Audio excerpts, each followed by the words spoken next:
ಇತ್ತೀಚಿನ ಸಂಚಿಕೆಗಳನ್ನು ಜಾಹೀರಾತಿನ ಕಿರಿಕಿರಿ ಇಲ್ಲದೆ ನೋಡಿ.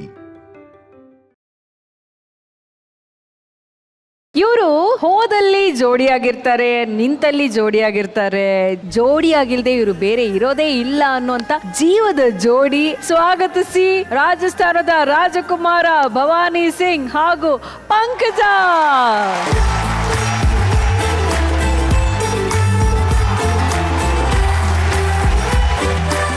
ಭವಾನಿ ಸಿಂಗ್ ಅಂಡ್ ಪಂಕಜ ಇವತ್ತು ನಮ್ಮ ವೇದಿಕೆಯಲ್ಲಿ ಬೇರೆನೆ ಕಳೆ ಇದೆ. ಕುಟುಂಬಗಳ ಸ್ನೇಹ, ಹಾಸ್ಯ, ಆಟ, ನಗು ಎಲ್ಲ ಕುಟುಂಬದ ಜೊತೆ ನೀವು ಸೇರ್ಕೊಂಡು ಎಂಜಾಯ್ ಮಾಡ್ತಾ ಇದ್ದೀರಾ. ಹೇಗಿದೆ ಈ ವೇದಿಕೆಯಲ್ಲಿ ಈ ಒಂದು ಹಬ್ಬದ ವಾತಾವರಣ? ಹೇಗೆ ಅನಿಸ್ತಾ ಇದೆ ನಿಮ್ಗೆ? ನನಗಂತೂ ತುಂಬಾ ಖುಷಿ ಆಗ್ತಿದೆ. First of all family round ಅಂದ ತಕ್ಷಣ ಇವತ್ತು ರೀಲ್ ಫಾದರ್ ಬಂದಿದ್ದಾರೆ ಇಲ್ಲಿ. ಸೊ ಅದಕ್ಕಿಂತ ಖುಷಿ ನನಗೆ ಬೇರೆ ಏನಿಲ್ಲ. ತುಂಬ ದಿನಗಳಾದಮೇಲೆ ಇವತ್ತು ನಾನು ಚಂದ್ರು ಸರ್ ಮತ್ತು ನಾನು ಇವತ್ತು ಭೇಟಿ ಆದ್ವಿ. ಮತ್ತು ತುಂಬ ಮಿಸ್ ಮಾಡ್ಕೊಂಡ್ವಿ ಅವ್ರನ್ನ ನಾನು. ಯಾಕೆಂದರೆ ನಮ್ಮೊಂದು ಶೋ ಅಲ್ಲಿ ನಾವು ಮಾಡ್ತಿರ್ಬೇಕಾದ್ರೆ ಅವರು ಸೊಸೆನ ಮಗಳ ಥರ ನೋಡ್ಕೋತಾ ಇದ್ರು. ಅವ್ರು ಸೊಸೆಗೆ ತುಂಬ ಕ್ಲೋಸು. ಸೊ ಸೊಸೆಗೆ ಏನೂ ಆದರೆ ಅವ್ರನ್ನ ಬೈಯೋದು. ಆ ಒಂದು ಬೈಯೋದಂತೂ ನಾನು ತುಂಬ ಮಿಸ್ ಮಾಡ್ಕೊಂಡಿದ್ದೀನಿ ಸರ್. ಅದೊಂದು ಬೈಯೋದು ನೀವು ನನಗೆ ಹೇಳ್ಬಿಟ್ರೆ ನಾನು ಸ್ವಲ್ಪ ರಿಲ್ಯಾಕ್ಸ್ ಆಗುತ್ತೆ. ಈಗ ಏನ್ ಬೈತಾ ಇದ್ರಿ ಸರ್? ನಾನ್ ಸ್ಟಾಪ್ ಆಗಿ ಫಸ್ಟ್ ಫೋನ್ ಕೊಂಡ್ರೆ ಬೈಯೋದು ಅವರು. ಭವಾನಿ ಸಿಂಗು ಬಹಳ ನೆನೆಸ್ಕೊತಾ ಇದ್ದಾನೆ, ಒಳ್ಳೆ ಹುಡುಗ.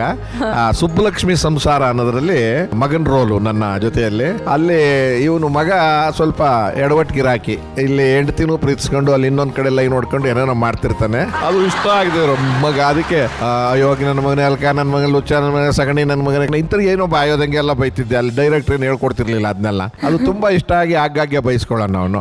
ಆ ಕ್ಯಾರೆಕ್ಟರ್ಗೂ ಇಷ್ಟ ಆಗಿತ್ತು. ಅದೆಲ್ಲಕ್ಕಿಂತ ಹೆಚ್ಚು ರಾಜಸ್ಥಾನದ ಹುಡುಗ ಕನ್ನಡವನ್ನ ಕಲ್ತ್ಕೊಂಡು ಈ ಊರ್ನಲ್ಲಿ ಇದ್ಕೊಂಡು ಇದ್ರ ಮೇಲೆ ಆಸಕ್ತಿ ಬಂದು ಅವನ ಡೆಡಿಕೇಶನ್ಗೆ ಇವತ್ತು ದೊಡ್ಡ ಚಪ್ಪಾಳೆ ಹೊಡೀರಿ. ತುಂಬಾ ಒಳ್ಳೆಯ ಹುಡುಗ. ಇನ್ನೂ ಸಿಗಬೇಕಾದಷ್ಟು ಸಿಗಬೇಕಾಗಿದೆ. ಆಮೇಲೆ ಮರ್ತೇ ಬಿಟ್ಟಿದ್ದೆ, ಈ ಹುಡುಗಿನೂ ಅದರಲ್ಲೇ ನನ್ನ ಜೊತೆ ಪಾತ್ರ ಮಾಡಿತ್ತು. ನೀನ್ ಯಾವ ರೋಲ್ ಹೇಳಿ ಮಾಡಿದ್ದು? ರೇವತಿ. ಅದೇ ಏನ್ ರೇವತಿ? ಹೆಂಡತಿಗೆ ಕ್ಲೋಸ್ ಫ್ರೆಂಡ್. ಆ ತರದ್ದಲ್ಲ, ಕರೆಕ್ಟ್. ಸುಮಾರು ಜ್ಞಾಪಕ ಮರ್ತೋಗಿದೆ. ತುಂಬಾ ಅಲ್ಲಿನೂ ಕೂಡ ಈ ಕುಟುಂಬದ ತರದಲ್ಲೇ ಇರ್ತಿದ್ವು ನಾವು. ಊಟ ಎಲ್ಲ ಒಟ್ಟಿ ಕೂತ್ಕೊಂಡು ಆಮೇಲೆ ಯಾರ್ಯಾರು ಏನೇನೋ ಊಟ ತಂದ್ಕೊಡೋರು ಎಲ್ಲಾ ತಟ್ಟೆಯಿಂದ ಹಾಕೊಂಡು ತಿನ್ನೋದು. ಶುಗರ್ ಜಾಸ್ತಿ ಆಗ್ಬಿಡೋದು, ಇಂಜೆಕ್ಷನ್ ಜಾಸ್ತಿ ತಗೊಳ್ತಿದ್ದೆ. ಆ ತರದಲ್ಲಿ ನಾವು ಜೊತೆಲಿ ಫ್ರೆಂಡ್ಸ್. ಬಟ್ ಈ ಮನುಷ್ಯ ಇಷ್ಟೆಲ್ಲ ಬೆಳೆದು ಇಲ್ಲಿಗೆ ಬಂದಿರೋದು ನೋಡಿದ್ರೆ, ಆಮೇಲೆ ಇನ್ನೊಂದ್ ಏನಂತ ಅಂದ್ರೆ, ಏನೇ ಆಗಿರ್ಲಿ ಕುಟುಂಬ ಎಲ್ಲ ನೋಡಿದ್ದಾದ್ಮೇಲೆ ನಿನ್ನ ಕುಟುಂಬದ ಬಗ್ಗೆ ಜಿಗುಪ್ಸೆ ಪಟ್ಕೋಬೇಡ. ಒಪ್ಪಿದಾರೋ ಒಪ್ಪಿಲ್ವೋ ಅವೆಲ್ಲ ಬಿಟ್ಬಿಡು. ನೀವಿಬ್ರು ಒಪ್ಪಿದ್ದೀರಾ, ಆನಂದವಾಗಿದ್ದೀರಾ, ನಾವೆಲ್ಲ ನಿಮ್ ಜೊತೆಲಿ ಇದ್ದೀವಿ, ಯಾವತ್ತು ಬೇಕಾದ್ರೂ ಇರ್ತೀವಿ. ನೀನ್ ಎಷ್ಟೋ ಸತಿ ಒಂದೋ ಸತಿ ಫೋನು ಮಾಡಿ ಮಾತಾಡ್ಸಿದ್ದೀನಿ, ಹೇಗಿದ್ಯಪ್ಪ, ಮದುವೆಗೆ ಹೋಗ್ಬೇಕಾಗಿತ್ತು, ಆಗಿರ್ಲಿಲ್ಲ, ಒಳ್ಳೇದಾಗ್ಲಿ. ನನಗೆ ವಯಸ್ಸಿನ ಪ್ರಶ್ನೆ ಇಲ್ವೇ ಇಲ್ಲ, ಹುಡುಗನಾಗಿರ್ಬೇಕು ಎಲ್ಲರ ಜೊತೆ ಅಂತ. ನಾನು ಸಾಮಾನ್ಯವಾಗಿ ಎಲ್ಲಾ ಸೆಟ್ಟಲ್ಲೂ ಎಲ್ಲಾ ಕಡೆನೂ ಕೂಡ ಮುಖ್ಯಮಂತ್ರಿ ಚಂದ್ರು ಅನ್ನೋ ಸೆಲೆಬ್ರಿಟಿನೂ ಅಲ್ಲ, 70ನೇ ವಯಸ್ಸಿಗೆ ಬಂದಿದ್ದೀನಿ ಅನ್ನೋ ಅಹಂಕಾರವೂ ಇಲ್ಲ. ಇಬ್ಬರೇ ಒಂಟಿ ಅನ್ಕೋಬೇಡಿ, ಇಡೀ ಕುಟುಂಬ ನಿಮ್ ಕುಟುಂಬ ಇವತ್ತು ನಾವು ಕೂತಿರ್ತಕ್ಕಂಥದ್ದು. ಒಳ್ಳೇದಾಗ್ಲಿ ನೀವಿಬ್ಬರಿಗೂ. Thank you sir, thank you so much sir. Sir, ಈಗ ಭವಾನಿ ಸಿಂಗ್ ಹಾಗೂ ಪಂಕಜ ಅವ್ರ ಜೊತೆ ಆರಂಭದಲ್ಲೇ ಅವರು ಬರ್ಬೇಕಾದ್ರೆ ನಮ್ಮ ಬೀಗರ ಜೊತೆ ಬಂದ್ರು ಸರ್. ಪ್ರೇಮ್ ಅವರು ಮಾಳವಿಕಾ ಅವ್ರನ್ನ ಅವ್ರ ಕುಟುಂಬದವ್ರ ತರ ಇಲ್ಲಿಗೆ ಕರ್ಕೊಂಡು ಬಂದ್ರು ಸರ್. ಮಾಳವಿಕಾ ಮೇಡಮ್, ಈ ಜೋಡಿ ಜೊತೆ ಬೀಗರಾಗಿ ಅವರ ಕುಟುಂಬದ ಸದಸ್ಯರಾಗಿ ನೀವು ಇಲ್ಲಿಗೆ ಬಂದ್ರಿ, ಹೇಗೆ ಅನಿಸ್ತಾ ಇದೆ ಮ್ಯಾಮ್? ಮೊದಲನೇದಾಗಿ Pankaja, you looking very beautiful. Thank you. ತುಂಬಾ ಚೆನ್ನಾಗಿದೆ ಡ್ರೆಸ್ಸು, ಅದಕ್ಕೆ ನೀವು ಹಾಕೊಂಡು ಒಡವೆ.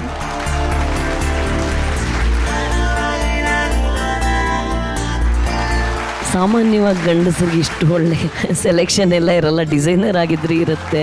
ನಿಮ್ಮ ಸೆಲೆಕ್ಷನ್ನು ಚೆನ್ನಾಗಿದೆ, ನೀವು ಅವ್ರಿಗೆ ಸೆಲೆಕ್ಟ್ ಮಾಡಿರೋ ಡ್ರೆಸ್ಸು ಚೆನ್ನಾಗಿದೆ. ನಾವೆಲ್ಲರೂ ಕಲಾವಿದರು, ಒಂದು ಕುಟುಂಬ ಅಷ್ಟೇ. ಖಂಡಿತ ಮ್ಯಾಮ್. ನಿಮಗೆ ನಾವೇ, ನಮಗೆ ನೀವೇ. ಇದಿಷ್ಟೇ ನನಗೆ ಹೇಳಬೇಕು ಅಂತ ಅನ್ನಿಸ್ತಾ ಇರೋದು. ಖಂಡಿತ. ಮತ್ತೆ ಜಿ ಕುಟುಂಬ ಇದೆ, ಇದೆಲ್ಲವನ್ನ ನೋಡ್ತಾ ಅನ್ಸುತ್ತೆ ಸುಂದರವಾದ ಒಂದು ಕೃತಿಯನ್ನ ಜಿ ಕಟ್ಟಿದೆ, ನಿಜ ಬದುಕಿನ ಕೃತಿಯನ್ನ ಕಟ್ಟಿದೆ. ನಾವೆಲ್ಲರೂ ಅದನ್ನ ಅನುಭವಿಸ್ತಾ ಇದ್ದೀವಿ. ಸೊ ಅದಕ್ಕೆ ಒಂದು ಸಾರ್ಥಕತೆ ಉಂಟಾಗುತ್ತೆ. Thank you Zee Kannada. Thank you to all the team of Jodi number 1. Pankaja, ನಿನ್ ಸೆಲೆಕ್ಷನ್ ಅನುಮಾನದಿಂದ ನೋಡಿದ್ರು ಸುಮಾರು ದಿವಸ ನಿನ್ ಗಂಡನ್ನ ಬಹಳ ಜನ, ಅವಮಾನ ಬಹಳಷ್ಟು ಜನ ಮಾಡಿದ್ರು. ಸನ್ಮಾನ ಕಾದಿದೆ, ನೀನ್ ಯೋಚನೆ ಮಾಡಬೇಡ, ಸಾಧನೆ ಮಾಡೋದು. Very nice.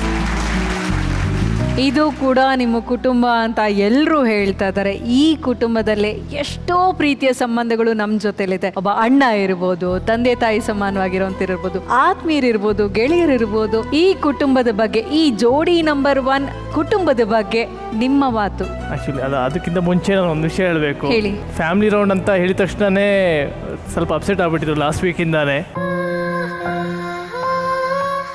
ಇವರು ಒಂದು ಫ್ಯಾಮ್ಲಿ ತುಂಬ ಕನ್ಸು ಕಟ್ಕೊಂಡಿದ್ರು. ನನ್ನ ಫ್ಯಾಮ್ಲಿ ಹೇಗಿರಬೇಕು ಹಾಗಿರಬೇಕು, ಮತ್ತು ನಾನು ಯಾರನ್ನ ಮದುವೆ ಆಗ್ತೀನಿ, ಮದುವೆ ಆದಾಗ ಅಟ್ಲೀಸ್ಟ್ ನನಗೆ ಒಂದು ಮನೆ ತುಂಬಿರೋ ಒಂದು ಫ್ಯಾಮಿಲಿ ಸಿಗುತ್ತೆ ಅಂತ.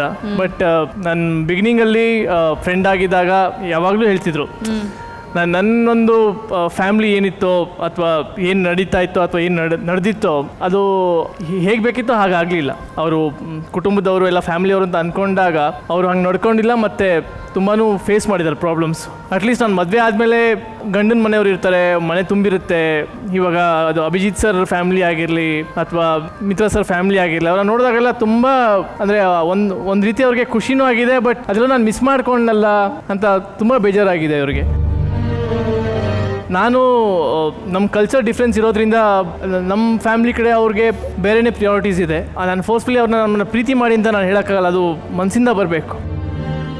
ಅದಿಲ್ಲದಾಗ ನಾನು ಏನು ಹೇಳೋಕ್ಕಾಗಲ್ಲ ಅವ್ರಿಗೆ. ಬಟ್ ಎಲ್ಲೋ ಒಂದು ಕಡೆ ಇವ್ರು ಒಂದು ಕನಸಿದ್ದನ್ನು ನಾನು ಫುಲ್ಫಿಲ್ ಮಾಡೋಕ್ಕಾಗಿಲ್ವ ಅನ್ನೋ ನಂಗೆ ಒಂದು ಬೇಜಾರಿದೆ. ಸೊ ಇಲ್ಲ, ಅದು ನೀವು ಬೇಕು ಅಂತ ಇನ್ನೂ ಮಾಡಿಲ್ಲ ಅಲ್ವಾ ಭವಾನಿ ಸಿಂಗ್ ಅವರ? ಅಲ್ಲ, ಅಂದರೆ ಅಷ್ಟು ಜನ ಬಯಸಿದ ನಿಜ, ಎಲ್ರಿಗೂ ಆಸೆ ಇರುತ್ತೆ. ನಾನು ಸ್ವಲ್ಪ ಮುಂಚೆನೇ ಕನಸು ಕಟ್ಕೊಂಡ್ಬಿಡ್ತೀನಿ, ಏನೇ ಒಂದು ವಿಷಯ ಇದ್ರೂ ಹಿಂಗೆ ಆಗಬೇಕು ಹಾಗೆ ಆಗಬೇಕು ಅಂತ ತುಂಬ ಜಾಸ್ತಿ ಆಸೆ ಪಡ್ತೀನಿ. ಏನಕ್ಕೆ ಅಂದರೆ ಚಿಕ್ಕದ್ರಿಂದನೂ ಹಾಗೆ ನೋಡ್ಕೊಂಡಿದ್ದಾರೆ ನಮ್ಮಪ್ಪ. ಒಬ್ಬಳೇ ಮಗಳು, ತುಂಬ ಪ್ರೀತಿಯಿಂದ ಸಾಕಿದ್ದಾರೆ. ಅಂದರೆ 25 ವರ್ಷ ನನ್ನ ಜೊತೆ ಇದ್ದರು.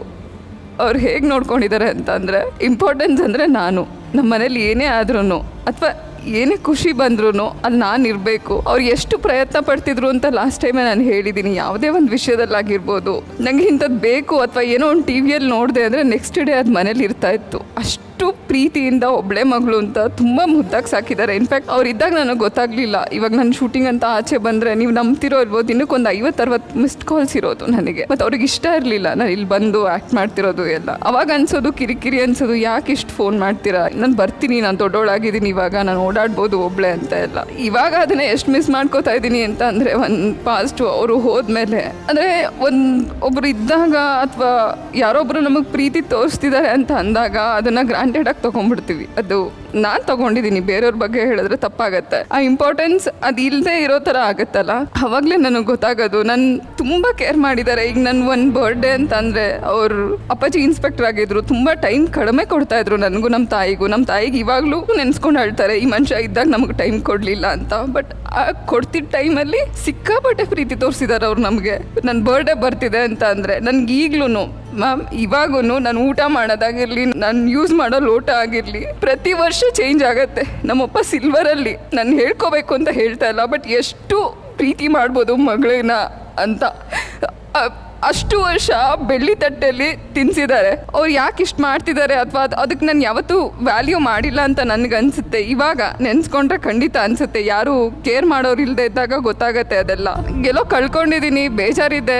ನಮ್ಮಪ್ಪ ಹೇಳೋರು, ದಾನ ಧರ್ಮ ಮಾಡಿದ್ರೆ ಮಕ್ಕಳು ಚೆನ್ನಾಗಿರ್ತಾರೆ, ಅದೊಂದಿತ್ತು ಅವರಿಗೆ. ಪ್ರತಿ ವರ್ಷ ಏನೋ ಒಂದಾಗೋದು. ಅವ್ರು ಓದಿದ್ದು ಸಿದ್ಧಗಂಗಾ ಮಠದಲ್ಲಿ, ಸೊ ತುಂಬ ಅಟ್ಯಾಚ್ಮೆಂಟ್ ಇದೆ ಸಿದ್ಧಗಂಗಾ ಮಠ ಅಂತ ಅಂದರೆ. ಪ್ರತಿ ವರ್ಷ ಹೋಗಿ ಪೂಜೆ ಮಾಡಿಸೋರು. ಅವ್ರು ಮಾಡದೇ ಇರೋ ದಾನ ಧರ್ಮ ಏನೂ ಇಲ್ಲ. ಈ ಹೇಳೋರು, ನನ್ನ ಮಗಳಿದ್ದಾಳೆ, ಒಳ್ಳೆ ಅಳಿಯ ಸಿಗಬೇಕು, ಎಲ್ಲ ಸರಿ ಹೋಗುತ್ತೆ, ಚೆನ್ನಾಗಿ ನೋಡ್ಕೋತಾರೆ. ನಮ್ಮಪ್ಪ ಹೇಳ್ತಿದ್ದು ಇಷ್ಟೇ, ನಾನು ನೋಡ್ಕೊತಿರೋದ್ರಲ್ಲಿ 50% ನನ್ನ ಮಗಳನ್ನ ನೋಡ್ಕೊಂಡ್ರೆ ಸಾಕು ನನ್ನ ಅಳಿಯ ಅಂತ ಹೇಳಿ. ಇವತ್ತು ನಾನು ತುಂಬ ಪ್ರೌಡಾಗಿ ಹೇಳ್ಕೊತೀನಿ, ಇವ್ರು ಬಂದ ಮೇಲೆ ಒಂದಿನಾನು ನಾನು ಅಪ್ಪನ ಮಿಸ್ ಮಾಡ್ಕೋತಾ ಇದ್ದೀನಿ ಅಥವಾ ಅಪ್ಪ ಇಲ್ಲ ನನ್ನ ಜೊತೆ ಅಂತ ಇವ್ರು ಯಾವತ್ತೂ ನನಗೆ ಫೀಲ್ ಮಾಡಿಸಿಲ್ಲ.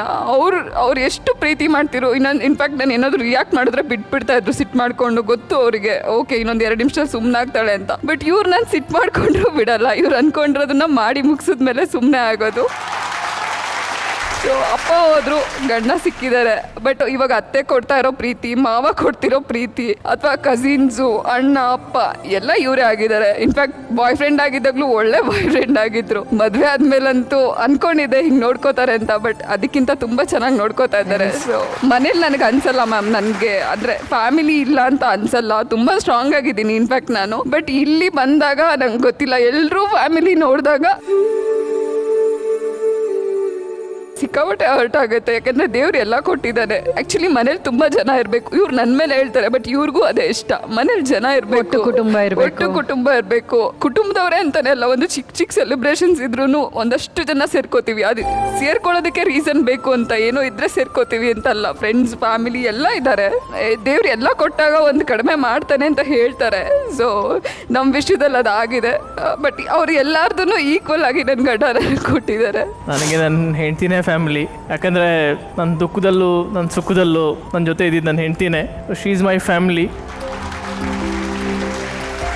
ಬರೀ ಏನೋ ಎಕ್ಸ್ಪೆಕ್ಟೇಷನ್ ಇಟ್ಕೊಂಡು ಅಥವಾ ಇವರಿಂದ ಏನೋ ಸಿಗುತ್ತೆ ಆವಾಗಲೇ ಇವ್ರಿಗೆ ಕೇರು ಕನ್ಸರ್ನ್ ಕೊಡಬೇಕು ಅಥವಾ ಇವ್ರು ಲೈಮ್ ಲೈಟಲ್ಲಿ ಇದ್ದಾಗಲೇ ಮಾತ್ರ ಇವ್ರನ್ನ ವಿಚಾರಿಸ್ಕೋಬೇಕು ಅನ್ನೋದು ಏನೂ ಇಲ್ಲ. ಅದು ಎಕ್ಸ್ಪೆಕ್ಟೇಷನ್ ಇಲ್ಲದೆ ಇರೋದು ಲವ್ ಇದೆಯಲ್ಲ, ಮತ್ತು ಆ ಕೇರ್ ಕನ್ಸರ್ನ್ ಏನಿರುತ್ತೋ I think that is family. ಹೌದು. So for me my wife is family and I am happy with that. Very sweet, very sweet. Bhavani, Kalaya Tasmai Namaha ಕೇಳಿದ್ದೀರಾ? ಎಲ್ಲ ಕಾಲಕ್ರಮೇಣ ಬದಲಾಗುತ್ತೆ, ಎಲ್ಲರ ಮನಸ್ಸುಗಳು ಬದಲಾಗುತ್ತೆ, ನಾವು ಕಾಯ್ಬೇಕಷ್ಟೆ. ಹೌದು. ಬಟ್ ಇಲ್ಲಿ ಜೋಡಿ ನಂಬರ್ 1 ಟೀಮಿಗೆ ಬಂದಮೇಲೆ ಇವ್ರು ಅವಾಗಲೇ ಹೇಳಿದ್ರು, ಅಭಿಜಿತ್ ಸರ್ ಫ್ಯಾಮಿಲಿನ ನೋಡಿದ್ರೆ ನನಗೆ ಸೆಕೆಂಡ್ ಎಪಿಸೋಡಲ್ಲಿ ಎಷ್ಟು ಖುಷಿ ಆಯ್ತಂದ್ರೆ, ಬಟ್ ನನಗೆ ಅದಾದಮೇಲೆ ನಿಜವಾಗ್ಲೂ ನನಗೆ ಅಲ್ಲಿ ಕೂತ್ಕೊಳ್ಳೋಕ್ಕೂ ಆಗಿಲ್ಲ. ಫೋರ್ಸಿಬಲಿ ಇವ್ರು ಕೂರಿಸಿದ್ದಾರೆ, ಇಲ್ಲಮ್ಮ ಶೂಟಿಂಗ್ ಮಾಡಬೇಕು, ಮಾಡಿದ್ಮೇಲೆ ಹೋಗೋಣ ಅಂತ. ಬಟ್ ಅಭಿಜಿತ್ ಸರ್ ಫ್ಯಾಮಿಲಿನ ನೋಡಿದ್ಮೇಲಂತೂ ಇನ್ಫ್ಯಾಕ್ಟ್ ಅದು ಜಾಸ್ತಿ ಆಗೋಯ್ತು ನನಗೆ. ಅಂದರೆ ಇಷ್ಟು ಚೆನ್ನಾಗಿರುತ್ತೆ, ಇಷ್ಟು ಸುಂದರವಾಗಿರುತ್ತೆ ಫ್ಯಾಮಿಲಿ. ಅಟ್ಲೀಸ್ಟ್ ಒಂದು ಲೈಫ್ ಲಾಂಗ್ ಅಂತ ಕೇಳ್ತಾ ಇಲ್ಲ. ಏನೇ ಮನಸ್ತಾಪಗಳು ಭಿನ್ನಾಭಿಪ್ರಾಯಗಳು ಬಂದ್ರೂ ಈಗ ಯಾರೋ ಒಬ್ರು ರಿಲೇಟಿವ್ಸ್ ಮನೆಗೆ ಬಂದು ಹೋಗ್ತಾರೆ. ಅವರು ಹೌದು ತಿಂಗಳ ಪೂರ್ತಿ ನಮ್ಮ ಜೊತೆ ಇರಬೇಕು ಅಂತೇನಿಲ್ಲ, ಅಥವಾ ಹಬ್ಬ ಹುಣ್ಣಿಮೆಗಳಲ್ಲಿ ಸೇರ್ಕೋತೀವಿ, ರಿಲೇಟಿವ್ಸ್ ಅಂದರೆ ಸೇರ್ತೀವಿ. ಆ ಥರದೊಂದು ಸಿಚುಯೇಷನ್ ಇದ್ದಿದ್ರು ಅವ್ರಿಗೂ ಒಂದು ಕೊರಗಿರ್ತಾ ಇರಲಿಲ್ಲ, ನನಗೂ ಕೊರಗಿರ್ತಾ ಇರಲಿಲ್ಲ ಅಂತ ತುಂಬ ಅದು ಹೇಳ್ಕೊಳಕ್ಕಾಗಲ್ಲ ನನಗೆ. ಅದು ಬಿಟ್ಟರೆ ನನ್ನದೇ ಒಂದು ಫ್ಯಾಮಿಲಿ ಕ್ರಿಯೇಟ್ ಮಾಡ್ಕೋಬೇಕು. ಅದು 3 ಜನ ಆಗುತ್ತೋ ಮಕ್ಕಳು 4 ಜನನೋ ಗೊತ್ತಿಲ್ಲ. ಒಟ್ಟಿನಲ್ಲಿ ಬಿಗ್ ಫ್ಯಾಮಿಲಿ ಆಗಬೇಕು ಅನ್ನೋದಂತೂ ಜೋಡಿ ನಂಬರ್ 1ಗೆ ಬಂದು ಕನ್ಫರ್ಮ್ ಆಗಿಬಿಟ್ಟಿದೆ ನನಗೆ. ಆ್ಯಂಡ್ ಇಲ್ಲಿ ಒಬ್ಬರು ಅಣ್ಣ ಸಿಕ್ಕಿದ್ದಾರೆ ನನಗೆ, ರಂಗಯ್ಯ ಅವರು. ಅವ್ರಿಗೆ ಯಾವಾಗಲೂ ನನಗೆ ಬಾಯಿ ತುಂಬ ತಂಗ್ಯವ ಅಂತಾನೆ ಮಾತಾಡಿಸ್ತಾರೆ. ಅದೊಂದು ತುಮಕೂರು ಕನೆಕ್ಷನ್ ಬೇರೆ ಇದೆ ಫಸ್ಟ್ ಡೇ ಇಂದ. ಸೊ ಹಾಗೆ. ಆ್ಯಂಡ್ ಮಿತ್ರಾ ಸರ್ ಯಾವತ್ತೂ ನಾನು ಸೆಟ್ಟಿಗೆ ಬಂದಾಗಿಂದ ಇನ್ಫ್ಯಾಕ್ಟ್ ತುಂಬ ಖುಷಿಯಾಗಿ ಬರೋದು ಆ ವಿಷಯಕ್ಕೆ. ಮಿತ್ರಾ ಸರ್ ಸಿಗ್ತಾರೆ ಅಂದರೆ ಎಲ್ಲೋ ಇಬ್ಬರು ಬ್ಯುಸಿ ಇರ್ತೀವಿ, ಇದು ಒಂದೇ ಟೈಮ್ ಸಿಗೋದು. ಇವ್ರು ಅಂದರೆ ಬೆಳಗ್ಗೆಯಿಂದ ರಾತ್ರಿ ತನಕ ನನ್ನ ಜೊತೆ ಇರ್ತಾರೆ ಅಂದರೆ ಅದು ಶೂಟಿಂಗ್ ಬಂದಾಗ ಮಾತ್ರ. ಆ್ಯಂಡ್ ಏನೋ ಒಂದು ಚೇಂಜ್ ಮ್ಯಾಮ್ ಇಲ್ಲಿ ಬಂದು ಜೋಡಿ ನಂಬರ್ 1ಗೆ ಬಂದು ಒಂದು ಹೊಸ ಫ್ಯಾಮಿಲಿ ಕ್ರಿಯೇಟ್ ಆಗಿದೆ ನಮಗೆ ಅಂತಾನೆ ನೀವೇ ಹೇಳ್ದಾಗೆ. ಸೊ ಆ ಒಂದು ಬಾಂಧವ್ಯ ಇಲ್ಲಿ ಒಂದು ಕ್ರಿಯೇಟ್ ಆಗಿದೆ ಇಡೀ ನಮ್ಮ ಜೋಡಿ ನಂಬರ್ 1 ಕಾರ್ಯಕ್ರಮದಲ್ಲಿ. ಆ್ಯಂಡ್ ಕಂಬದ ರಂಗಯ್ಯ ಅವ್ರನ್ನ ನೀವು ಅಣ್ಣ ಅಂತ ಕರಿತೀರಾ ಅಲ್ವಾ? ಅವ್ರು ಕರೆಯೋದೇ ಚಂದ. ಅವ್ರು ಫೋನ್ ಮಾಡಿದ್ರು, ಏನವ ತಂಗ್ಯವ, ಏನ್ ಮಾಡ್ತಿದ್ಯಾ, ಬಾವ ಎಲ್ಲೋದ್ರು connection. And Abhijit sir, Rohini madam and Mitra sir and Kambada Rangaiah ಅವರೇ, ದಯವಿಟ್ಟು ನೀವು 4 ಜನ ವೇದಿಕೆ ಮೇಲೆ ಬನ್ನಿ.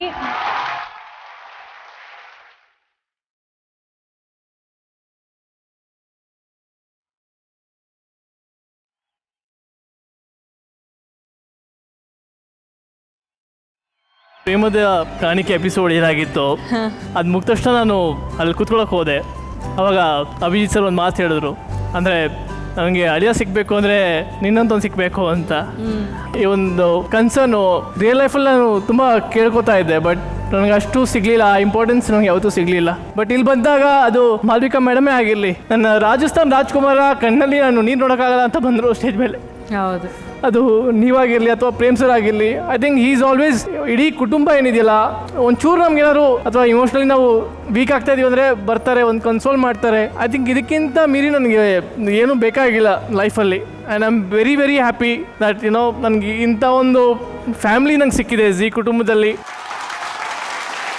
Very nice. ಯಾ. ಆ್ಯಂಡ್ ಜೋಡಿ ನಂಬರ್ 1 ಕಾರ್ಯಕ್ರಮದಲ್ಲಿ ಎಲ್ಲರೂ ನಿಮ್ಮ ಬಂಧುಗಳು ಅಂತ ಹೇಳಿದಿರಾ. ಮಿತ್ರ ಸರ್, ನಿಮ್ಮ ಮಾತು ಸರ್. ಪಂಕಜ್ ಅವರೇ, ನಿಮ್ಮ ಪರಿಸ್ಥಿತಿ ನಮಗೂ ಇದ್ದಿದ್ದು. ಆಮೇಲೆ ನಿಮಗೆ ಒಂದು ವಿಷಯ, ನೀವು ಅಭಿಜಿತ್ ಸರ್ ಪಾಸ್ಪೋರ್ಟ್ ತಗೊಂಡ್ಬರ್ಬೇಕು, ನಿಮ್ಮ ಮನೆಗೆ ಬರ್ಬೇಕಾದ್ರೆ ತುಂಬಾ ದೂರ ಇದ್ದಾರೆ. ಆಮೇಲೆ ಕಂಬದ ರಂಗಯ್ಯವರು ಎಲ್ಲೆಲ್ಲೋ ಆಡಿರ್ತಾ ಇರ್ತಾರೆ. ನಾನು RR ನಗರದಲ್ಲಿ ಸುತ್ಕೊಂಡಿರ್ತೀನಿ, ಮಾಳವಿಕಾ ಮೇಡಮ್ ಅಲ್ಲೇ ಇರ್ತಾರೆ. ಒಂದು ಹೆಜ್ಜೆ ಕರೀರಿ, ನಿಮ್ಗೆ ನೆಂಟ್ರಿಲ್ಲ ಅಂತಿಲ್ವ, ನಾವೆಲ್ಲ ಇದ್ದೀವಿ, ನಮ್ಮ ಮನೆಗೂ ಬನ್ನಿ, ನಾವೆಲ್ಲ ಸ್ನೇಹಿತರಾಗಿ ಬೆಳಿ. ನೀವೆಲ್ಲ ನನ್ನ ಕುಟುಂಬದ ಸದಸ್ಯರು, ನೀವು ಒಬ್ಬರೇ ಅಂದ್ಕೋಬೇಡಿ ಯಾರು ಕೂಡ, ಹಂಗೆ ನಾವೆಲ್ಲ ಇದ್ದೀವಿ ನಿಮ್ಮ ಜೊತೆ.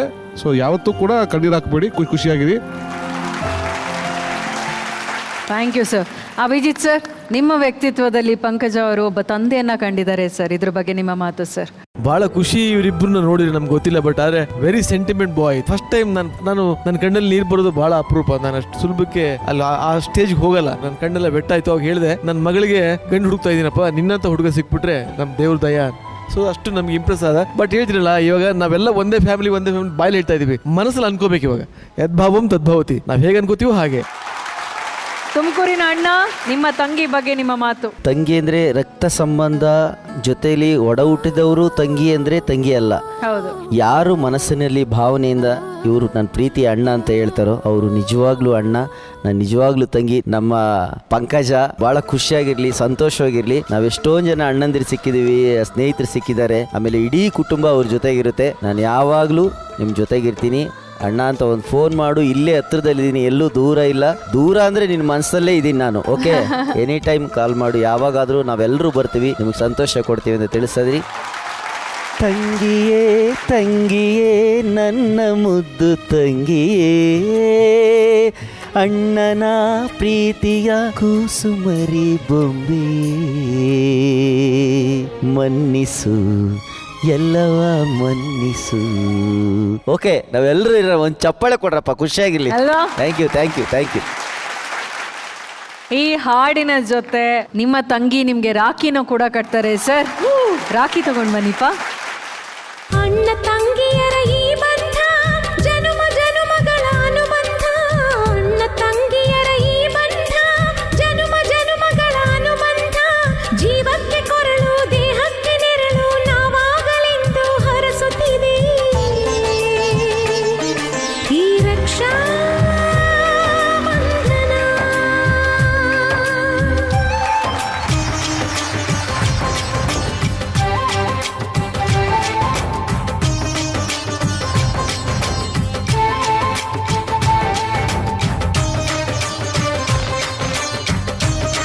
ಚಂದ್ರು ಸರ್ ಬರೋಕ್ಕಾಗಲಿ, ಅವ್ರ ಆಶೀರ್ವಾದ ನಾವು ತೊಗೊಂಡಿಲ್ಲ. ಸೊ ಆಶೀರ್ವಾದ ಬೇಕು. ಸೊ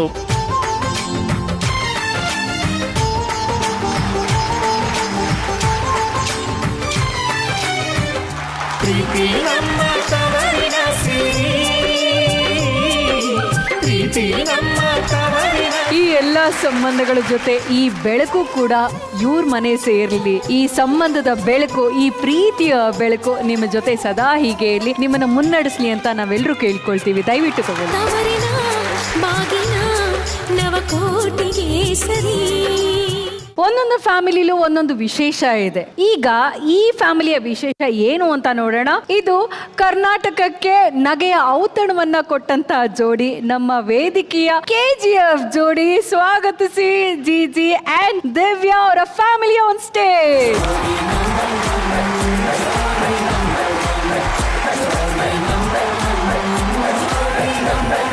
ಜಿಜಿ ಅವರೇ, ನೀವು ಮಗಳು ಬಂದ ಮೇಲೆ ಒಬ್ಬ ತಂದೆಯಾಗಿ ನಿಮ್ಗೆ ಹೇಗೆ ಅನ್ನಿಸ್ತಾ ಇದೆ? ಮಗು ಹುಟ್ಟಿದ ಮೇಲೆ ನಾನು ತಂದೆ ಆದೆ ಅನ್ನೋದಕ್ಕಿಂತ ನನಗೊಬ್ಬ ಅಮ್ಮ ಬಂದರು. ಆ್ಯಕ್ಚುಲಿ ನನಗೆ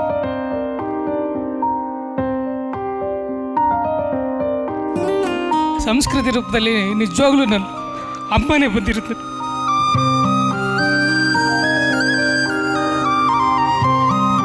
ನನಗೆ ಇವಳು ನೋಡಿದಾಗೆಲ್ಲ ಎಷ್ಟು ಖುಷಿ ಆಗುತ್ತಂದರೆ, ಅವಳು ಪದೇ ಪದೇ ಪ್ರೂವ್ ಮಾಡ್ತಾಳೆ ನನ್ನಮ್ಮ ಅಂತ.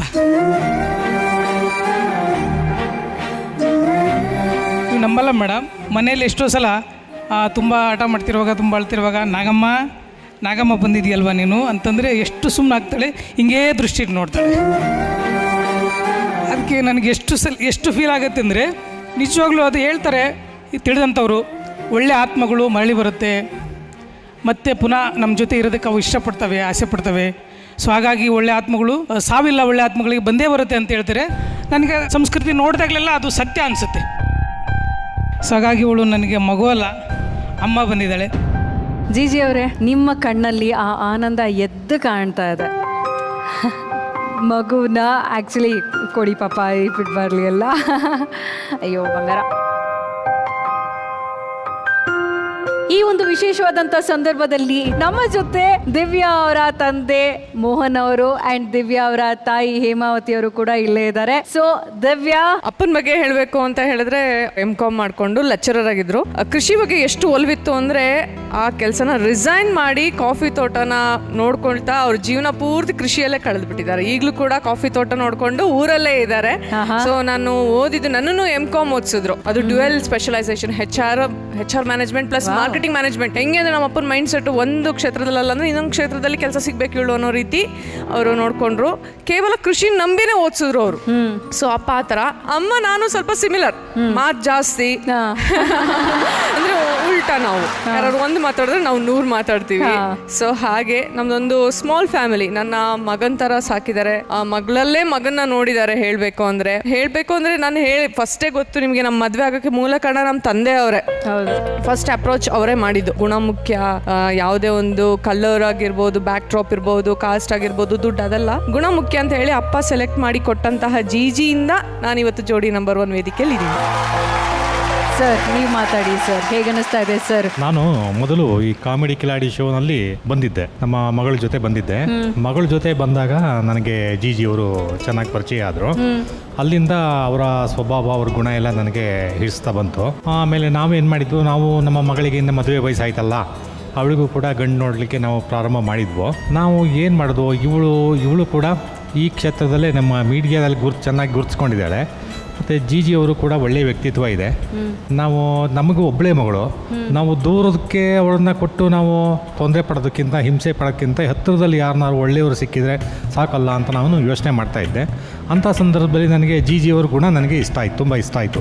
ನಾನೇ ಜಿಜಿ ಅನ್ನೋರನ್ನ ಅಪ್ರೋಚ್ ಮಾಡಿದೆ. ಹೀಗೆ ನೀವು ನಮ್ಮ ಮಗಳನ್ನು ನೀವೇ ಮದುವೆ ಮಾಡ್ಕೋಬೇಕು, ನೀವಿಬ್ಬರು ಒಟ್ಟಾಗಿ ಬಾಳಬೇಕು, ನಮಗೆ ಗಂಡು ಮಕ್ಕಳಿಲ್ಲ, ನಾವೇ ನಿಮ್ಮನ್ನು ಗಂಡು ಮಗ ಅಂತ ಹೇಳಿ ನಾವು ನಿಮ್ಮಿಬ್ಬರನ್ನು ನಾವು ನೋಡ್ಕೊಳ್ತಾ ನಮ್ಮ ಮುಂದೆ ನೀವು ನಮ್ಮ ಕಣ್ಮುಂದೆನೇ ಇರಬೇಕು ಅಂತ ಹೇಳಿ ಅಪ್ರೋಚ್ ಮಾಡಿ ನಾನು ಜಿಜಿ ಅವ್ರನ್ನೇ ನಾನು ಮದುವೆ ಮಾಡಿಸಿದ್ರು. Very nice sir. ಒಬ್ಬ ಗುಣವಂತ ಇನ್ನೊಬ್ಬ ಗುಣವಂತನಿಗೆ ಮಾತ್ರ ಗೊತ್ತಾಗುತ್ತಂತೆ. ಅದ್ಭುತವಾದಂಥ ಆಯ್ಕೆ ಸರ್, ನಿಜವಾಗ್ಲೂ ಚಿನ್ನದಂಥ ಅಳಿಯ ಅಂತಾನೆ ಹೇಳ್ಬೋದು ಸರ್. ಸರ್ ನೀವು ನಿಮ್ಮ ಅಳಿಯನ ಪ್ರೀತಿಯಿಂದ ಏನಂತ ಕರಿತೀರಾ ಸರ್? ನಾನು ಇವತ್ತಿಗೂ ಅಷ್ಟೇನೆ, ಅವಾಗಿಂದನೂ ನನಗೆ ಕಾಮಿಡಿ ಕಿಲಾಡಿಯಿಂದ ಪರಿಚಯ ಆದಾಗ್ಲಿಂದ ಇಲ್ಲಿ ಇವತ್ತಿನವರೆಗೂ ಸರ್ ಅಂತಾನೆ ಕರೆಯೋದು. ಅಳಿಯನ್ನ ಸರ್ ಅಂತಾನೆ ಕರಿತೀರಾ ನೀವು? ಬನ್ನಿ, ಅವರು ಕೂಡ ನಾನು ಈಗ ಊರಿನಿಂದ ಬಂದಾಗ, ಈಗ ಬಂದ್ರ ಸರ್ ನೀವು ಕೂತ್ಕೊಳ್ಳಿ, ಆರಾಮಿದ್ದೀರಾ ಹೇಗೆ ಅಂತಾರೆ. ಅವರು ನಮ್ಮನೆಗೆ ಬಂದಾಗ ನಾನು ಬನ್ನಿ ಸರ್ ಕೂತ್ಕೊಳ್ಳಿ, ಇವಾಗ ಬಂದ್ರ ಪಾಪು ಹೇಗಿದೆ, ದಿವ್ಯ ಹೇಗಿದ್ದಾಳೆ, ಇವತ್ತು ಕೂಡ ಹಾಗೇನೆ ಕರೆಯೋದು. ಸರ್ ಬನ್ನಿ ಇಲ್ಲಿ, ನೀವು ಪಕ್ಕದಲ್ಲಿ ಬನ್ನಿ. ಇವತ್ತು ಆಕ್ಚುಲಿ ಇಷ್ಟು ದಿವಸ ಸರ್ ಅಂತ ಕರೆದಿದ್ದಾರೆ. ಫಾರ್ ದ ಫಸ್ಟ್ ಟೈಮ್ ಈ ವೇದಿಕೆ ಮೇಲೆ ನೀವು ನಿಮ್ಮ ಮಾವನವ್ರನ್ನ ಮಾವ ಅಂತ ಪ್ರೀತಿಯಿಂದ ಮೊದಲೇ ಸಲ ಕರಿಬೇಕು ಸರ್. ನೀವು ಅಷ್ಟೇ ಸರ್, ಅಳಿಯ ಅಂತ ಮುದ್ದಾಗಿ ಕರಿಬೇಕು ಸರ್. ಓಕೆನಾ? ನಮಸ್ತೆ ಮಾವ್ರಿ, ಯಾವಾಗ ಬಂದ್ರಿ? ನಮಸ್ತೆ ಅಳಿ ಅಂದ್ರೆ ಈಗ ಅಷ್ಟೇ ಬಂದೆ. ಮಗಳು ಚೆನ್ನಾಗಿದ್ದಾಳ, ಮಗು ಚೆನ್ನಾಗಿದ್ಯಾ? ಆ್ಯಂಡ್ ಹೇಮಾವತಿ ಮೇಡಮ್, ನಾನು ಕೇಳಬೇಕು, ನಿಮಗೆ ನಿಮ್ಮ ಅಳಿಯ ಯಾವ್ಯಾವ ರೀತಿ ಇಷ್ಟ ಆಗ್ತಾರೆ ಹೇಳಿ. ಗುಣದಲ್ಲಿ ಅವರು ಎಲ್ಲ ರೀತಿಯಲ್ಲೂ ಪರವಾಗಿಲ್ಲ. ನಾನು ಹೆಚ್ಚಿಗೆ ಮಾತಾಡಲ್ಲ ಅವ್ರ ಹತ್ರ. ಅವ್ರು ಇದುವರೆಗೂ ನನ್ನನ್ನು ಅಮ್ಮ ಅಂತಾರೆ, ನಾನು ಜಿಜಿ ಅಂತೀನಿ ಇದುವರೆಗೂ. ನಿಮಗೆ ಫಸ್ಟ್ ಸಿಗುವಂತ ಅಳಿಯ ಏನಾಗಿರ್ಬೇಕು ಅಂತೆಲ್ಲ ನೀವು ಲೆಕ್ಕಾಚಾರ ಇಟ್ಕೊಂಡಿದ್ರಿ? ನೀವು ಲಾಯರ್ ಆಗ್ಬೇಕು. ಮೊದಲನೇದಾಗಿ ತಮ್ಮ ಮನೆಗೆ ಬರುವಂತ ಅಳಿಯ ಲಾಯರ್ ಆಗಿರ್ಬೇಕು ಅಂತ ಆಸೆ ಪಟ್ಟಿದ್ರಂತೆ, ಅಷ್ಟೇ ತಾನೇ ಮೇಡಮ್? ಅಲ್ಲಿ ನೋಡಿ.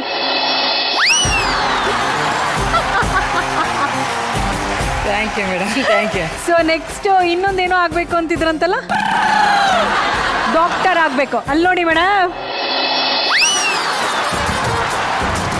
ಹೆಂಗೆ ಆಕ್ಚುಲಿ ಎಮರ್ಜೆನ್ಸಿ ವಾರ್ಡಿಂದ ಇವಾಗ ತಾನೇ ಆಚೆ ಬಂದಾಗಿದೆ.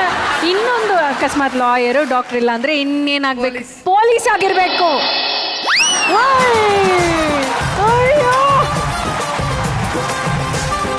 ಇದು ಪೊಲೀಸ್ ಸ್ಟೇಷನ್ ಬ್ಲಾಸ್ಟ್ ಆಗೋ ವಿಷಯ ಇದು.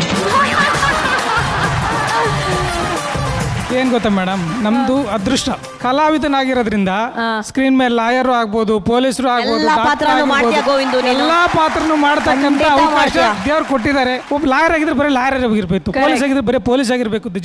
ಬಟ್ ಕಲಾವಿದನಾಗಿರೋದ್ರಿಂದ ಬೇಕಾದಂತ ಪಾತ್ರಗಳನ್ನ ಮಾಡಿಬಿಡ್ಬೋದು. ಕೋರ್ಟ್ ಎಲ್ಲ ಬಿಟ್ಟು ನಾನು ಇಲ್ಲಿ ಯಾಕೆ ಬಂದೆ ಅಂತ ಓಕೆ, ಬರೀ ಡಾಕ್ಟರ್ ಆದ್ರೆ ಇವ್ರು ಹೇಳಿದ ಪಾಯಿಂಟ್ ಕರೆಕ್ಟ್. ಡಾಕ್ಟ್ರೇ ಆಗಿರ್ತಾರೆ. ಕಲಾವಿದ್ರ ಆದ್ರೆ ಏನೇನಾಗಲ್ಲ, ಡಾಕ್ಟರ್ ಆಗ್ಬೋದು, ಪೊಲೀಸ್ ಆಗ್ಬೋದು. ಈಗ ನೋಡಿ ಹೆಬ್ಬುಲಿ ತರ ಸ್ಟೆಪ್ ಹಾಕ್ಬೋದು. ನಮ್ಮ ಹೆಬ್ಬುಲಿ ಜಿಜಿ ಅವರಿಂದ ಒಂದು ಖಡಕ್ Hebbuli step. Come on, music please.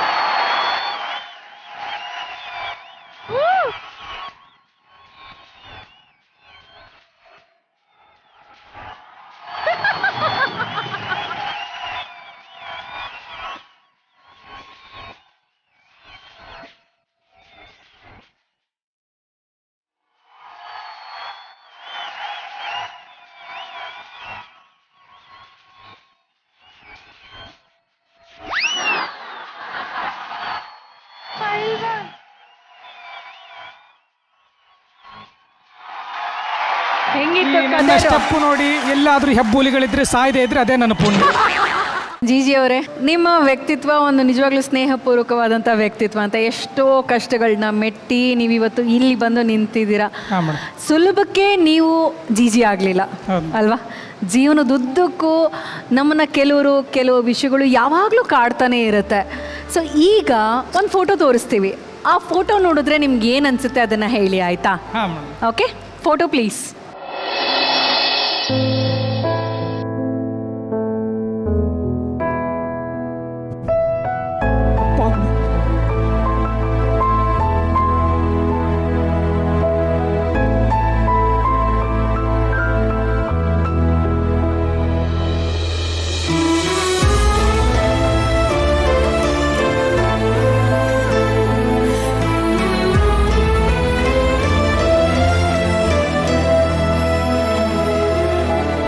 ಯಾರಷ್ಟು ಅಳು ಸುಲಭವಾಗಿ ಬರಲ್ಲ ಮೇಡಮ್ ನನಗೆ.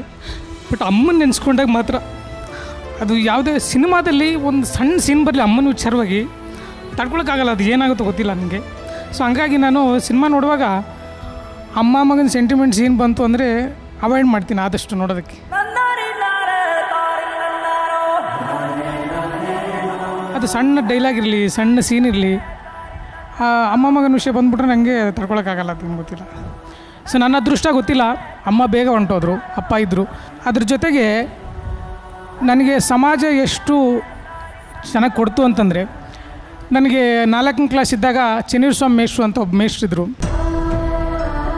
ಅವರು ಮಗನ ಥರ ಸಾಕಿದ್ರು. ಅಪ್ ಟು PUC ನನಗೆ ಅವರೇ ಬುಕ್ಸು ಓದಿ. ಶಕುಂತಲಮ್ಮ ಅಂತ ಅವರ ವೈಫು ಎಷ್ಟು ಚೆನ್ನಾಗಿ ಮಗನ ಥರ ನಾನು ನೋಡ್ಕೊಳ್ಳೋರಂದರೆ, ನಾನು ಸ್ಕೂಲಿಂದ ಬರೋಕ್ಕೆ ಮುಂಚೆ ಅವ್ರು ಏನಾದರೂ ಟಿಫನ್ ಮಾಡಿ ಇಟ್ಕೊಂಡಿರು. ಆಮೇಲೆ ಇಲ್ಲಿ ಬೆಂಗಳೂರಿಗೆ ಬಂದಮೇಲೆ ಬೆಂಗಳೂರಿಗೆ ಯಾವಾಗಾರು ಊರಿಗೆ ಹೋದಾಗ ಅವ್ರು ಚೆನ್ನೀರ್ಸ್ವಾಮಿ ಮೇಷ್ಟ್ರು ಊರಲ್ಲೆಲ್ಲ ಹೇಳ್ಕೊಂಬರು, ನನ್ನ ಮಗ ಗೋಪಿ ಅಂತ ಕರೀತಿದ್ರು ಊರಲ್ಲಿ. ನನ್ನ ಮಗ ಬರ್ತಾನೆ, ಗೋಪಿ ಬರ್ತಾನೆ, ನನ್ನ ಮಗ ಗೋಪಿ ಬರ್ತಾನೆ, ನನ್ನ ಮಗ ಗೋಪಿ ಬರ್ತಾನೆ ಅಂತ ಊರಲ್ಲೆಲ್ಲ ಖುಷಿಯಿಂದ ಹೇಳ್ಕೊಂಬರು. ಅವ್ರ ಅಪ್ಪ ಅಮ್ಮನ ಥರ ಸಿಕ್ಕರು ನನಗೆ. ಅದಾದಮೇಲೆ ನಾನು ಬೆಂಗಳೂರಿಗೆ ಬಂದೆ. ಬೆಂಗಳೂರಿಗೆ ಬಂದಾದಮೇಲೆ ಇಲ್ಲಿ ನೆಲೆ ಇರಲಿಲ್ಲ ನನಗೆ ಉಳ್ಕೊಳ್ಳೋಕೆ. ಏನು ಮಾಡೋದು ಅಂತಲೇ ಗೊತ್ತಿರಲಿಲ್ಲ. ಒಟ್ಟಿನಲ್ಲಿ ನಾನು ಏನೋ ಒಂದು ಮಾಡ್ತೀನಿ ಅನ್ನೋ ಆತ್ಮವಿಶ್ವಾಸ ಇತ್ತು. ಸೊ ಬಂದೆ. ನನಗೆ ನಾನು PUC ಇದ್ದಾಗ ಒಬ್ಬರು ಪರಿಚಯ ಆಗಿದ್ರು ನಮಗೆ ರಂಗಭೂಮಿಯಲ್ಲಿ, ಆಂಜನೇಯ ಸರ್ ಅಂತ. ಅವರು ಇಲ್ಲಿ ಪೋಸ್ಟ್ ಆಫೀಸಲ್ಲಿ ಎಂಪ್ಲಾಯ್ ಆಗಿದ್ರು. ಸೊ ಅವರು ನನಗೆ ಸಂಪರ್ಕ ಬಂತು. ಇಲ್ಲಿ ಬಂದಮೇಲೆ ಲಿಟ್ರಲಿ ನನ್ನ ತಾಯಿ ಆಶೀರ್ವಾದ ಏನೋ ಗೊತ್ತಿಲ್ಲ, ಅವರು ಸ್ವಂತ ಮಗನ ಥರ ನೋಡ್ಕೋತಾರೆ ನಾನು ಇಲ್ಲಿ ಬೆಂಗಳೂರಲ್ಲಿ.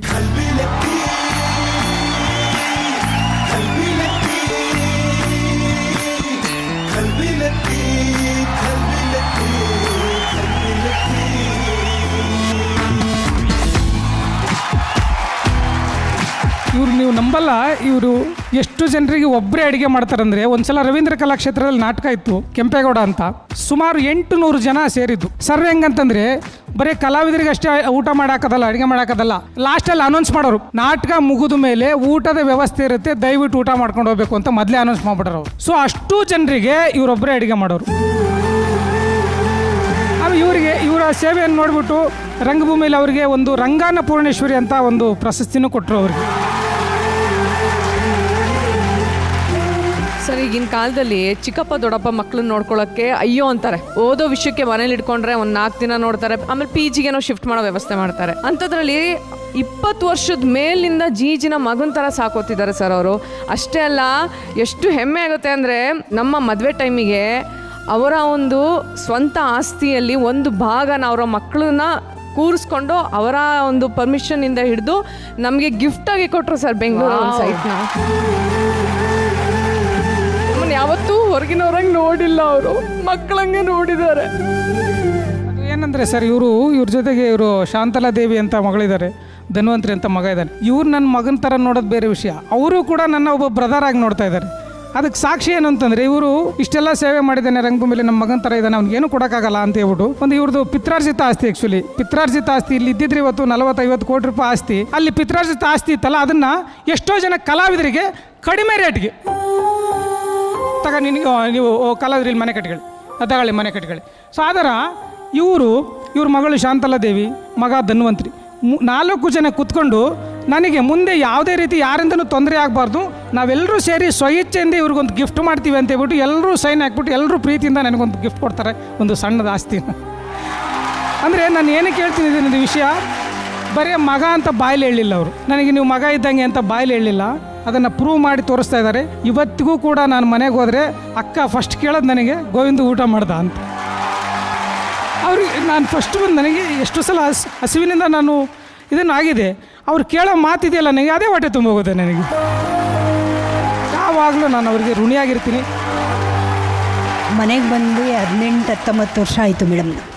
ಅವ್ರು ಸ್ವಂತ ಮಗನ ಥರ ನಾವು ನೋಡಿಕೊಂಡು ಮನೆಗೆ ಬಂದರು. ಅದೇ ಥರ ಇವಾಗ್ಲೂ ಅಷ್ಟೇ ನಮ್ಗೆ ತುಂಬ ಪ್ರೀತಿ, ತುಂಬ ಮರುವಿತ್ತು ಇವಾಗ ಗೊತ್ತಿಲ್ಲ ಮೇಡಮ್. ಅವರು ತುಂಬ ಮರುವು, ಏನೇ ಒಂದು ಕೆಲಸ ಹೇಳಿದ್ರು ಹೋಗೋರು ಮತ್ತು ವಾಪಸ್ ಬರೋರು.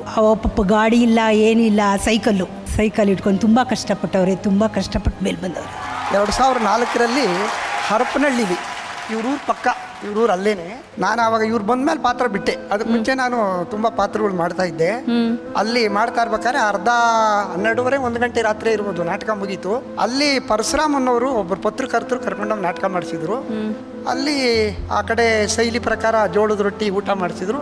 ಎಲ್ಲರೂ ನಾವು ಆರ್ಟಿಸ್ಟ್ ಎಲ್ಲ ನಿಂತ್ಕೊಂಡು ಮಾಡ್ತಾ ಇದ್ದೋ.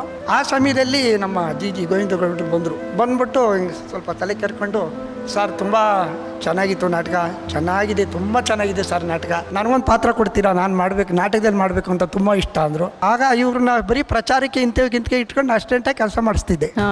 ಆಮೇಲೆ ಸರಿ ಪಾತ್ರ ಮಾಡ್ಸೋಣ ಅಂದ್ಬಿಟ್ಟು ಕೆಂಪೇಗೌಡ ನಾಟಕದಲ್ಲಿ ರಾಜನ್ ಸೈನಿಕನಿಗೆ ಒಂದು ಹಾಸ್ಯ ಪಾತ್ರನ ಸೃಷ್ಟಿ ಮಾಡಿದ್ದೆ. ಅದನ್ನು ಮಾಡಿಸುತ್ತೆ, ತುಂಬ ಚೆನ್ನಾಗಿ ಮಾಡ್ಬಿಟ್ಟು, ತುಂಬ ಚೆನ್ನಾಗಿ ಮಾಡಿದಾಗ ಹಿಡಿಸ್ತು ನನಗೆ. ಆಗ ನಾನೇ ಒಂದು ಕಲ್ಪನೆ ಮಾಡ್ಕೊಂಡಿದ್ದೀನಿ, ಸರ್ ಒಂದು ನಾಟಕ ಮಾಡಿಸ್ಲಾ ಅಂತ. ಮಾಡಿಸಪ್ಪ ಅಂದೆ. ಆಗ ಹರಿಕತೆ ಅಂತ ಒಂದು ನಾಟಕನ 1 ಗಂಟೆ ಟೈಮ್ಗೆ ಮಾಡಿಸೋರು. ತುಂಬಾ ಚೆನ್ನಾಗಿ ಬಂದ್ಬಿಡ್ತು, ಅದು ಯಶಸ್ಕೊಂಡ್ಬಿಡ್ತು. ಆ್ಯಂಡ್ ಸರ್, ನಾನು ಅಮ್ಮ ಅವ್ರನ್ನ ಇನ್ನೊಂದು ಮಾತು ಕೇಳಬೇಕು. ಆ್ಯಕ್ಚುಲಿ ನಿಮಗೆ 2 ಮಕ್ಕಳಿದ್ದಾರೆ ಅಲ್ವಾ, ಅವ್ರೂ ಸಾಕಿ ಅವ್ರ ಜೊತೆ ಇನ್ನೊಬ್ಬನನ್ನ ತನ್ನ ಸ್ವಂತ ಮಗನ ಥರ ಸ್ವೀಕರಿಸಿ ಅವರ ಬೇಕು ಬೇಡಗಳನ್ನೆಲ್ಲ ನೋಡಿಕೊಂಡು ಅವ್ರ ಕೈ ತುತ್ತು ಕೊಟ್ಟು ಅವ್ರಿಗೆ ಹಣ ಸಹಾಯ ಮಾಡಿ ಅವ್ರನ್ನ ನಿಮ್ಮ ಕುಟುಂಬದಲ್ಲಿ ಒಬ್ಬರನ್ನಾಗಿ ಸ್ವೀಕರಿಸ್ಕೊಳ್ಳೋದು, ಇದು ನಿಜವಾಗ್ಲೂ ಸಾಮಾನ್ಯವಾದ ವಿಚಾರ ಅಂತೂ ಖಂಡಿತ ಅಲ್ಲ. ಅದಕ್ಕೆ ಒಂದು ದೊಡ್ಡ ತಾಯಿಯ ವಿಶಾಲವಾದ ಹೃದಯ ಬೇಕು ಅಮ್ಮ. ಇವರಿಬ್ಬರಿಗೋಸ್ಕರ ಜೋರಾದ ಚಪ್ಪಾಳೆ ನಿಜವಾಗ್ಲೂ ಬರಲೇಬೇಕು. ಮಾಳ್ವಿಕಾ ಮೇಡಮ್, ಇಷ್ಟು ದಿವಸ ನಮಗೆ ದಿವ್ಯಾ ಪರಿಚಯ, ಗೋವಿಂದ ಪರಿಚಯ ಭಾಳ ವರ್ಷಗಳಿಂದ ಇದೆ. ದಿವ್ಯಾ ಪರಿಚಯ ಈ ಜೋಡಿ ನಂಬರ್ 1 ಆಯಿತು. ಅವ್ರ ತಾಯಿ ಪರಿಚಯನೂ ಆಗಿತ್ತು ಹಿಂದೆನೆ. ಆದರೆ ನಿಮ್ಮನ್ನು ನೋಡಿದ್ದು ಬಹಳ ಸಾರ್ಥಕವಾಯ್ತಮ್ಮ. ಅನ್ನಪೂರ್ಣೇಶ್ವರಿ ಅಂತ ನಾವು ಹೊರನಾಡಿಗೆ ಹೋಗಿ ಕೈ ಮುಗಿದು ಬರ್ತೀವಿ, ಗೊತ್ತಿದ್ದು ನಿಮ್ಮನೆಗೆ ಬರ್ತೀವಿ. ನಿಮ್ಮ ಕಲಾ ಸೇವೆ ಹೀಗೆ ಮುಂದುವರಿಲಿ, ಆ ತಾಯಿ ಹೀಗೆ 100 ಜನಕ್ಕೆ ಊಟ ಹಾಕ್ತಾ ಹೆಚ್ಚು ಕಲಾವಿದರಿಗೆ ಪ್ರೋತ್ಸಾಹ ಸಿಗಲಿ ಅಂತ ನಾನು ಭಗವಂತನಲ್ಲಿ ಬೇಡ್ಕೋತೀನಿ. Thank you very much. Thank you. ನಿಮ್ಮ ಫ್ಯಾಮಿಲಿ ನೋಡಿದಾಗ ನನಗನ್ಸಿದ್ದೇನು ಅಂದರೆ, ಹೊಟ್ಟೆಲಿ ಹುಟ್ಟಿದ ಮಾತ್ರಕ್ಕೆ ಮಕ್ಕಳಾಗಬೇಕು ಅಂತೇನಿಲ್ಲ, ತಾಯಿ ಎದೆಯಲ್ಲಿ ಕುಡಿದ್ರೇ ಮಗ ಆಗಬೇಕು ಅಂತೇನಿಲ್ಲ. ಭಾವನಾತ್ಮಕ ಸಂಬಂಧಗಳು, ಆ ಸಂಬಂಧಗಳಿಂದ ಇಡೀ ಜಗತ್ತಿಗೆ ತಾಯಿ ಆಗ್ಬೋದು, ಇಡೀ ಜಗತ್ತಿನ ಮಕ್ಕಳಿಗೆ ತಾಯಿ ಆಗ್ಬೋದು. ಸಾರ್ಥಕವಾದ ಕುಟುಂಬ, ಸಾರ್ಥಕವಾದ ಜನ್ಮ ನಿಮಗೆ, ನಿಮ್ಮ ಕುಟುಂಬಕ್ಕೆ ಯಾವುದೇ ಕಾರಣಕ್ಕೂ ಯಾವ ಕೆಟ್ಟ ದೃಷ್ಟಿಗಳು, ಕೆಟ್ಟ ಶಕ್ತಿಗಳು ತಾಕೋದೇ ಇಲ್ಲ, ಹೇಳ್ತೀನಿ ಕೇಳಿ. ಯಾಕಂದರೆ ರಂಗಭೂಮಿಯನ್ನು, ಕಲಾವಿದರನ್ನ ಸಾಕ್ತಾ ಇರೋರು ನೀವು. ಆ ತಾಯಿ ಚಾಮುಂಡೇಶ್ವರಿ ನಿಮ್ಗೆ ಶಕ್ತಿ ಕೊಡಲಿ. ಗೋವಿಂದು, ನಾವೇ ಪುಣ್ಯವಂತರು ಅಂದ್ಕೊಂಡಿದ್ವಿ, ನಮಗಿಂತ ಪುಣ್ಯವಂತ ನೀನು ಎಷ್ಟೋ ವಿಷಯದಲ್ಲಿ. ಈ 2 ತಂದೆದಿರು, 2 ತಾಯಿಯಂದಿರು ನಿನಗೆ. ಈ ವಿಷಯದಲ್ಲಿ ತುಂಬ ಪುಣ್ಯವಂತ. ಸೊ ಒಳ್ಳೇದಾಗಲಿ, ನಿಮಗೆಲ್ಲ ಒಳ್ಳೇದಾಗಲಿ. ಹೃದಯ ತುಂಬಿ ಬಂತು ನಿಮ್ಮ ಕುಟುಂಬನೆಲ್ಲ ನೋಡಿ. Thank you so much. ಜಾತ್ಯತೀತವಾದ ಜಾಗ ಯಾವತ್ತಾದರೂ ಇವತ್ತಿದ್ರೆ ಅದು ರಂಗಭೂಮಿ ಒಂದೇನೆ, ಅಲ್ಲಿ ಯಾವುದೂ ಸಂಬಂಧ ಇಲ್ಲ. ಆಮೇಲೆ ಏನಾದರೂ ಒಂದು ಪಾಠವನ್ನು ವಿಶ್ವವಿದ್ಯಾಲಯದ ಕಲಿಯಕ್ಕಾಗದೇ ಇರ್ತಕ್ಕಂಥವೇನಾದರೂ ನಾವೇನು ಕಲಿಯಕ್ಕೆ ಸಾಧ್ಯ ಇದ್ರೆ ರಂಗಭೂಮಿ ಮಾತ್ರ. ದಾನಗಳಲ್ಲೆಲ್ಲ ಬೇಕಾದಷ್ಟು ದಾನಗಳಿದ್ದಾವೆ, ಆದರೆ ಬಹಳ ಮುಖ್ಯವಾದ ಹಸುವಿನ ದಾನ ಇದೆಯಲ್ಲ, ಅನ್ನದಾನ, ಅದು ಬಹಳ ಶ್ರೇಷ್ಠವಾದ್ದು. ಅದನ್ನ ತಾಯಿ ಮಾಡಿದ್ದಾರೆ ಅಂದ್ರೆ ಎಷ್ಟು ಜನಕ್ಕೆ ಪುಣ್ಯ ಅದು ಸಿಗುತ್ತೆ. ಅದಕ್ಕೆ ಪೂರಕವಾಗಿ ಅವರ ಯಜಮಾನರು ಎಲ್ಲರೂ ಆಸ್ತಿ ಮಾಡ್ಕೊಂಡು ಹೋಗ್ತಾ ಇದ್ರೆ ಇವರು ಮಾರ್ಕಂಡ್ ಹೋಗಿದ್ದಾರೆ. ಇದು ಎಷ್ಟು ವ್ಯತ್ಯಾಸ ಈ ಕಾಲದಲ್ಲಿ, ಬಹಳ ಆಶ್ಚರ್ಯವಾಗಿ ಹೇಳ್ಬೇಕಾದ್ರೆ. ಇನ್ನು ಸ್ವಲ್ಪ ಏನಾದರೂ ಉಳಿದಿದ್ರೆ ನಾನು ಕೂಡ ದತ್ತು ಆಗಿ ಬರ್ತೀನಮ್ಮ ನಿಮ್ಗೆ. ನಿಜವಾಗ್ಲೂ ಒಂದು ಸಾರ್ಥಕವಾದಂತ ಕ್ಷಣ ಇದು. ಇಂಥ ಪ್ರೀತಿ ವಾತ್ಸಲ್ಯನ ಕೊಟ್ಟು ಅನ್ನದಾನವನ್ನ ಮಾಡಿ ಈ ಪುಣ್ಯಾತ್ಮರಿಗೆ ಅನ್ನಪೂರ್ಣೇಶ್ವರಿಯ ಸ್ವರೂಪವಾಗಿರುವಂತ ಇವರಿಗೆ ನಾನು ನನ್ನ ಮನದಾಳದ ನಮಸ್ಕಾರವನ್ನ ಸಲ್ಲಿಸ್ತಾ ಇದ್ದೀನಿ ಅಮ್ಮ. Thank you. And Zee Divya, ನಿಮಗೋಸ್ಕರ ನಮ್ಮ ಕಡೆಯಿಂದ ನಂದಾದೀಪವನ್ನ ಕಾಣಿಕೆಯಾಗಿ ಕೊಡ್ತಾ ಇದ್ದೀವಿ.